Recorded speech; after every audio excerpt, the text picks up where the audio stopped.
The Pacific Ocean is no longer peaceful. The vast blue expanse that for generations has been a symbol of American power and regional stability is now churning, not from the wind, but from a deliberate, audacious, and terrifying challenge.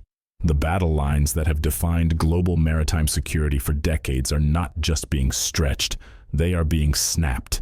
China has unleashed its dragons, and the world is holding its breath, waiting for the fire.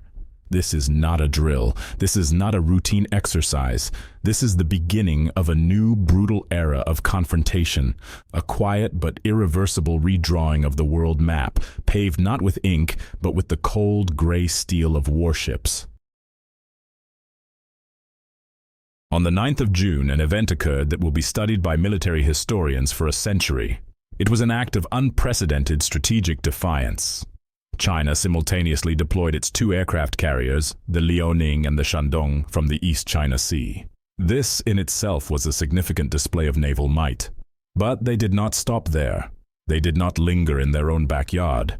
They steamed eastward, a steel armada on a mission to shatter the old order.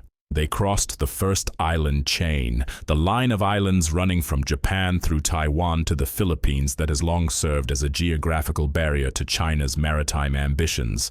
They did not slow down. They pushed deeper and deeper into the Western Pacific, into waters that have been the exclusive playground of the United States Navy since the end of the Second World War. They reached a point between Midway Atoll and Hawaii, just a few thousand kilometers from the heart of America's Pacific sphere of influence. No Chinese aircraft carrier had ever dared to venture this far. This was not a geographical breakthrough. It was a declaration of war on the existing security architecture. It was a calculated shattering of an unwritten rule, the rule that held that the second island chain running from Japan through Guam to Indonesia was a strategic golden hoop, an unbreakable barrier designed to contain Chinese power. China just broke it. 3 days later, the world saw just how far China was willing to push. Tokyo released a frantic, alarming report. A Japanese P-3C Orion anti-submarine patrol aircraft flying in international airspace was mercilessly pursued by Chinese J-15 fighter jets for 40 agonizing minutes. The Chinese fighters launched from one of the carriers were not just observing, they were hunting, they were toying with the Japanese crew. At one point, the distance between the two aircraft closed to a terrifying 45 meters. A single minor pilot error, a sudden pocket of air turbulence, a slight miscalculation would have resulted in a catastrophic mid-air collision, a tragic fireball plunging into the Pacific. Tokyo called it an extremely dangerous, unusual approach. But military analysts knew what it really was. It was an intentional act of intimidation. It was a calculated test of Japan's endurance, its nerve, and its reaction time. It was a message delivered at the edge of a knife, not just to Tokyo, but to its security guarantor in Washington. The message was simple and brutal. We are no longer content to remain in the area you have supervised for us. We are expanding, we are coming for the ocean, and we are doing it with cold, deliberate calculation. China's response to Japan's accusations was a masterclass in strategic schizophrenia, a dual-language strategy of chilling sophistication. On one hand, the Chinese military and diplomatic corps projected an image of serene, almost baffling reasonableness. The Navy spokesperson declared that the joint training of the Liaoning and the Shandong was merely a periodic activity, a routine part of their annual plan. It was not aimed at any specific country. It was nothing unusual. It was fully compliant with international law. The Ministry of Foreign Affairs issued a statement dripping with conciliatory language, emphasizing that China's defense policy is purely defensive and not targeting any third party. They expressed hope that Japan would view the matter objectively. This was the velvet glove. But on the ground, or rather on the water, China was deploying the iron fist. While its diplomats spoke of peace, its fighter pilots were pushing the boundaries of war. The silence from Beijing regarding the near collision on June 12th was deafening. It was not the silence of humility or ignorance. It was the silence of a predator, the silence that allows its victim to hear the sound of its own racing heart. It was the silence of a chess master who has just made a devastating move and is now watching his opponent squirm, forcing the world to question who is truly controlling the board. The internal analyses of Chinese military scholars, not meant for public consumption, reveal the terrifying truth. They openly state that deploying 2 aircraft carriers is a stepping stone in their grand strategy for a sea-going navy. For them, the Western Pacific is not just a body of water, it is a life and death belt, a circle of life and death. It is the arena where China must assert absolute control to protect its maritime shipping routes, its access to resources, its overseas citizens, and its sprawling global interests. This dual carrier group is not a symbol. It is a tool for presence, for control, for rapid response, and for sending messages of raw, undeniable power.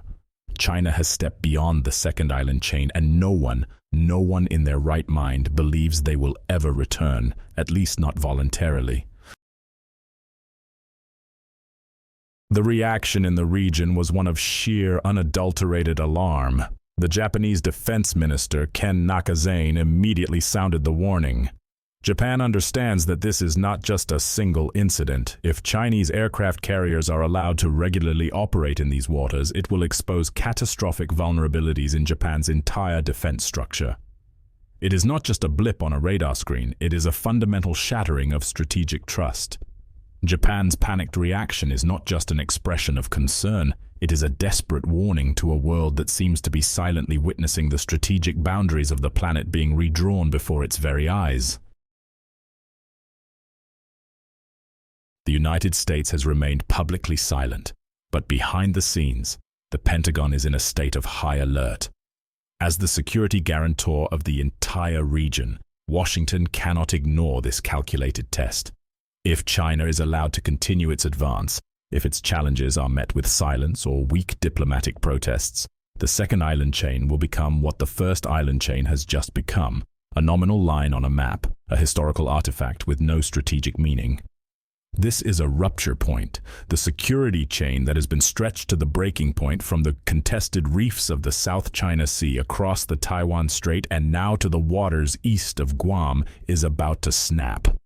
We are in a terrifying strategic trap. If one side retreats, the old order collapses. If both sides advance, a catastrophic conflict becomes almost inevitable. The Pacific is on the verge of becoming a permanent gray zone, a twilight world caught between a fragile peace and an all-out war. But what if the true purpose of this unprecedented deployment is something far more sinister, something that goes beyond mere strategic posturing? What if this is the public unveiling of a secret, horrifying technological breakthrough? For years, there have been whispers in the darkest corners of the intelligence world about a secret Chinese naval program, codenamed Project Siren's Call. The program is not about building bigger ships or faster jets, it is about weaponizing the ocean itself. The theory is that China has developed a network of powerful, low-frequency sonar arrays deployed by submarine and disguised as civilian research buoys across the Pacific floor. These arrays are designed to work in concert, creating a resonance field that can manipulate the neurological state of marine life, specifically cetaceans, whales, dolphins, porpoises. Imagine the scenario. The Chinese carrier group is not just testing military readiness, it is the command and control center for activating this system. The close pass incident with the Japanese P-3C was not just a test of nerve, it was a live-fire test of Project Siren's Call. The Chinese J-15S were not just flying close, they were herding a pod of pilot whales, driven into a frenzy by the infrasound signal, directly into the flight path of the Japanese aircraft, hoping to trigger a natural accident, an untraceable act of war. The Japanese pilots, through skill or sheer luck, avoided the collision, but the test was a success. Now, imagine the full-scale deployment of this weapon. China could, at will, trigger mass strandings of whales and dolphins on the coastlines of its adversaries, creating ecological disasters and public panic. They could drive massive pods of whales into critical shipping lanes, blocking harbors and potentially colliding with and sinking commercial vessels or even warships. They could use frenzied sharks, drawn by the signal, to terrorize tourist beaches, crippling the economies of nations dependent on tourism. But the most terrifying application is against the ultimate symbol of American naval power, its nuclear submarine fleet. An American Ohio-class submarine relies on stealth, on its ability to glide silently through the deep ocean, its presence unknown. But it cannot hide from the ocean itself. China could use Project Siren's call to create a living net of tens of thousands of dolphins and whales, all emitting distress calls and swimming erratically, creating a massive acoustic screen that would make it impossible for an American submarine to move without being detected. Or worse, they could turn the ocean's most intelligent creatures into unwitting suicide bombers, driving sperm whales, the largest toothed predators on Earth, to ram and potentially breach the hull of a submerged nuclear submarine, triggering a nuclear catastrophe of unimaginable proportions. This is the nature of the new war. It is not just about redrawing lines on a map. It is about weaponizing the very planet against your enemy. China is not just aiming for naval supremacy, it is aiming for ecological dominance. The ambitions of its military scholars, who openly discuss future deployments to the Indian Ocean and even the Atlantic, take on a chilling new light.